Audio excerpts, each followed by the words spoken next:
The Strait of Hormuz is a critical choke point where 30% of the world's seaborne oil passes daily, making it vital to global trade. A blockage here could disrupt energy supplies worldwide. The U.S. and Iran navigate this tension with military moves like small boats and bridges that test the fragile balance keeping trade flowing. This isn't just about oil. It's about control, influence, and the risks of miscalculation. Imagine a narrow channel where 30% of global oil flows just 34 miles wide. The Strait of Hormuz is Iran's strategic choke point. The IRGC, Iran's elite military force, uses small, fast boats called ghost ships, stealthy vessels, designed to harass or attack U.S. ships without warning. Meanwhile, the U.S. responds with precision strikes on bridges and power plants, avoiding cities to weaken Iran's military while dodging a full-scale war. The tension? Who blinks first in this high-stakes game? Wins first in this high-stakes game? The Strait of Hormuz is a choke point where Iran's small, fast boats can disrupt global oil flow. The U.S. strikes bridges and power plants to weaken Iran's military without sparking war. But every move risks escalating tensions, turning this energy lifeline into a battleground. When the U.S. strikes Iranian bridges or power plants, they're called precise, but both sides use vague language to hide damage. The U.S. claims these hits are military, targeting the IRGC, Iran's elite force, while Iran says civilians were hurt. For example, in 2019, a U.S. strike on an Iranian oil tanker was called accidental, but Iran said it killed 2 workers. Neither side gives clear details, making it hard to judge who's really winning. Picture a narrow channel where the world's oil supply flows like a lifeline. The Strait of Hormuz is that channel, just 34 miles wide, but crucial for 30% of global seaborne oil. Iran controls this waterway with small, fast boats, designed to harass or sink U.S. vessels without warning. Meanwhile, the U.S. responds with precision strikes, hitting bridges and power plants, avoiding major cities to weaken Iran's military without sparking all-out war. But here's the catch. No one really knows how much damage was done. Bridges, power plants, airports get, but details are gout. But bait. Iran says these strikes are civilian.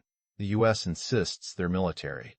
Both sides play their cards close to the chest, making it impossible to tell who's actually winning this game of brinkmanship. Yemen's Houthis aren't just rebels, they're Iran's special forces, striking ships in the Red Sea and Gulf with drones and missiles. Why? To force the U.S. to fight on 2 fronts while keeping global oil prices high. The Houthi attacks have already delayed cargo ships, disrupted trade, and pushed Bitcoin below $64K as markets panic. It's a bold move. Iran weakens the U.S. without risking direct strikes. But here's the catch: if the Houthis escalate too much, even their allies in Tehran might lose control of this fire. Gas prices fell by 60 cents a gallon since the conflict peaked. But why? The U.S. moved fast, releasing oil from its Strategic Petroleum Reserve and waiving shipping laws to keep supplies flowing. Meanwhile, Iran's blockade on ports isn't just about politics, it's about control. Over 10,000 troops, 2 aircraft carriers, and 20 warships are enforcing the blockade in the Strait of Hormuz, a bottleneck for 30% of the world's oil. But here's the twist. The market's reacting differently than expected. Some see resilience, others call it denial, while tensions, the view ran that, focuses on the economy ahead of midterms and Iran plays its long game. The question is, who's really winning this chess match? President Trump is about to address the nation from the White House East Room, not the Oval Office, a signal that this isn't a crisis speech but one focused on election integrity. Networks like ABC and NBC are debating whether to air it live, worried it's too political for midterms.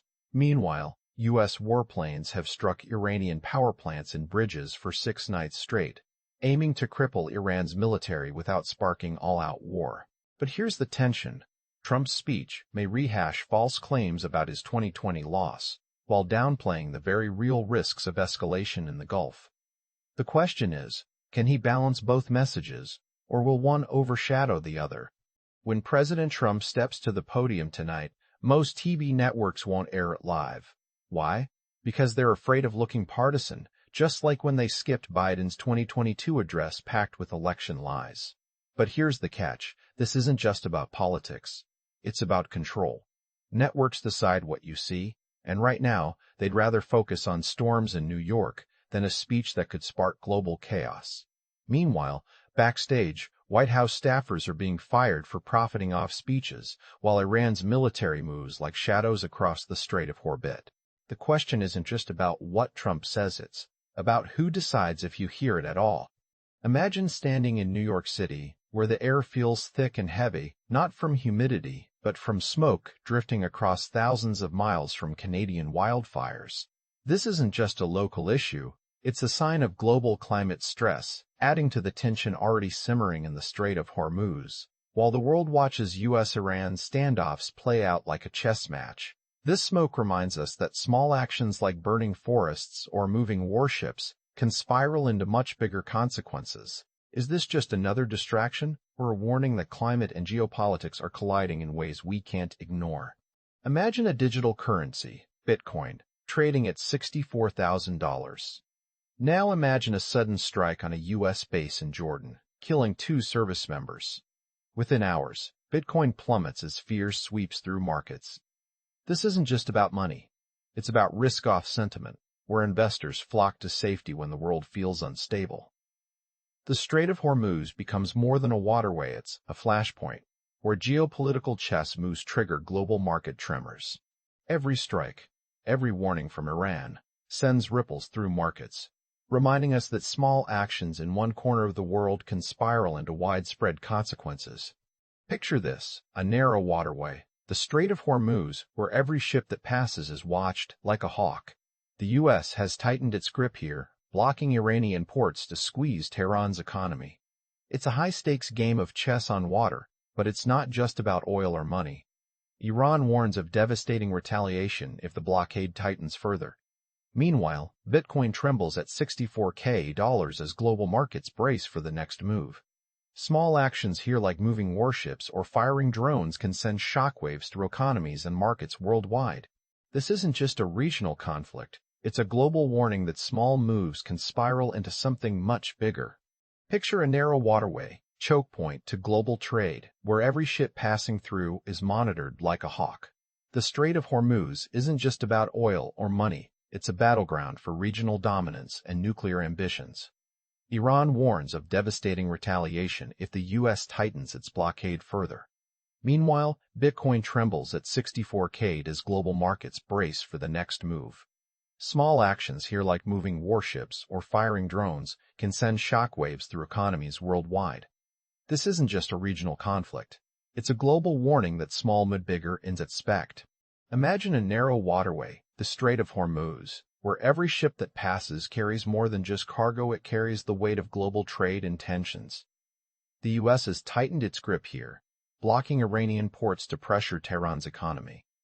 But Iran warns of devastating retaliation if the blockade intensifies further. Meanwhile, Bitcoin trembles near $64,000 as markets react to every drone strike or warship movement. Small actions like moving ships or firing drones can send shockwaves through economies worldwide. This isn't just a regional conflict, it's a global warning